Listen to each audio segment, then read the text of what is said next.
Here's the situation. You're in a meeting, you have a proposal in front of you, you're trying to get buy-in to move forward on executing a strategy. You walk out of that meeting and you thought you had buy-in, but nothing happens. Why is that? Well, the reality is you probably didn't have full buy-in from the beginning. And what we're going to talk about are a couple of indicators that you can look for during the meeting itself, and also before and after, where you can secure support so your strategic initiatives can be executed appropriately. So here's the scenario. You're in a meeting, you have a big proposal, you're trying to get buy-in, and you think you do get buy-in. You walk out of the room and, a couple months go by and nothing happens.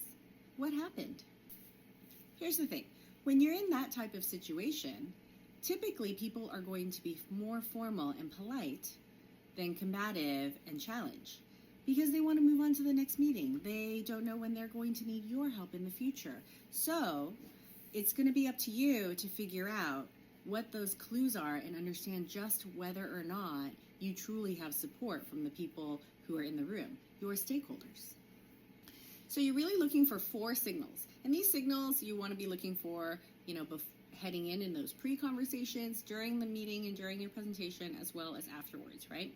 The first signal is sort of response timing.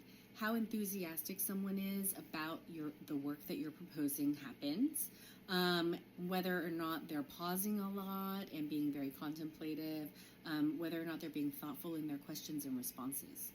You might find that someone who is very thoughtful in their questions and responses is merely is supportive of the project, but has a lot of reservations because they think that there are some holes that need to be worked out or some potential areas and pitfalls that need to be worked out.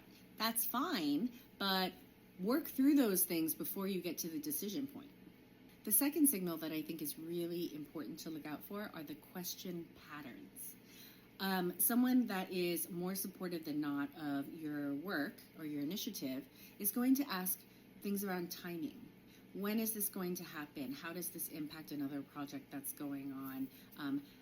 How can we roll this into some other strategy that is lined up for in the roadmap? Whereas someone who is initially less supportive in the moment is going to ask alternative scenario questions. So like, what if we do this instead? Have you considered this as a potential challenge?